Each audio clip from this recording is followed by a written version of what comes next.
The year was 1971 and the Perron family had just arrived at their new home, a sprawling antique farmhouse in Harrisville, Rhode Island.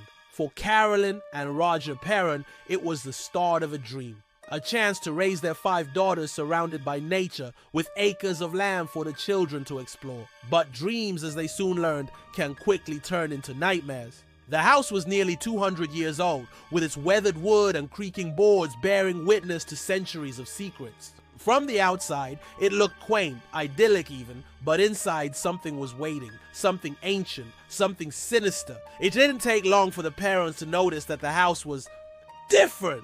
At first it was subtle, things moving from where they'd been left, doors opening on their own, strange sounds echoing through the halls. The young girls, so full of curiosity, were the first to sense they were not alone. They whispered to their parents about shadowy figures and ear-splitting whispers that came at night. But Carolyn Perron was the one who felt the haunting most profoundly. Every time she entered certain rooms, the temperature would plummet, gripping her with an unnatural chill. Soon she began to notice bruises appearing on her body, cold spots where she would later claim the spirit had touched her. That was when the family realized their new home came with more than just a leaky roof and noisy floorboards. Dark forces were. The history of the land was as eerie as the phenomena itself. The property had once belonged to the Arnold family, its legacy marred by tragedy and death. Local legends spoke of suicides, violent deaths, and strange happenings tied to the ground upon which the house stood.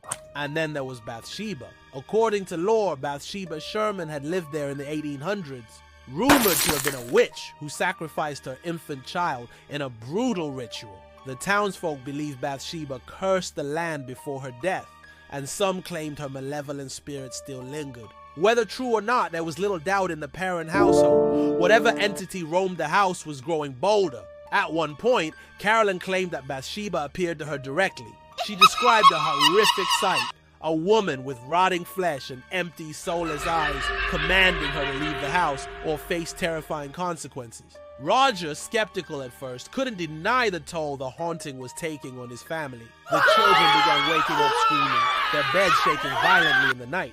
The eldest daughter, Andrea, recalled terrifying moments when the spirits pinned her down, whispering threats against her loved ones. Life inside the farmhouse was no longer living. It had turned into survival. What do you do when your home becomes a prison? When there's nowhere to run because whatever haunts you is tied to the very walls of your retreat?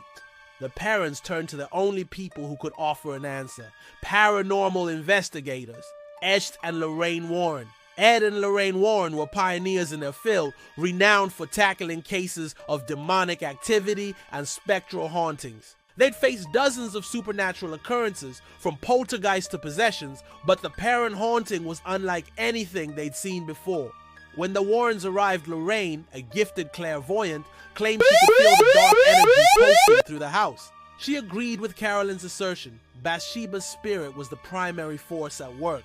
The Warrens spent weeks investigating the home alongside the Perrons, documenting the strange occurrences. Doors would slam shut with no one near them. Phantom laughter could be heard coming from empty rooms. One night, Lorraine spotted a black mass emerging from the shadows, so heavy with malice that even she, the seasoned investigator, felt paralyzed with fear. The horrors came to a head during a seance held to contact and calm the spirits. Carolyn was the focus of the ritual, her fragile connection with Bathsheba acting as a gateway.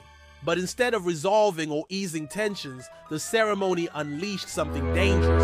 Andrea Perron later recounted the moments when her mother was violently slammed to the ground.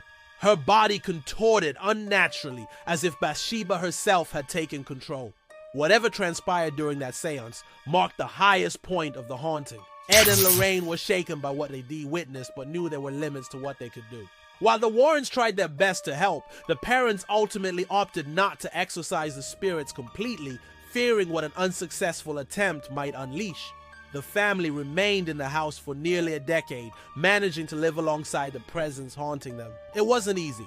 Every day brought reminders that they were never truly alone. But in 1980, they finally moved on, selling the property and leaving their memories and their torment behind. The story of the Perron family might have faded into obscurity were it not for Ed and Lorraine Warren.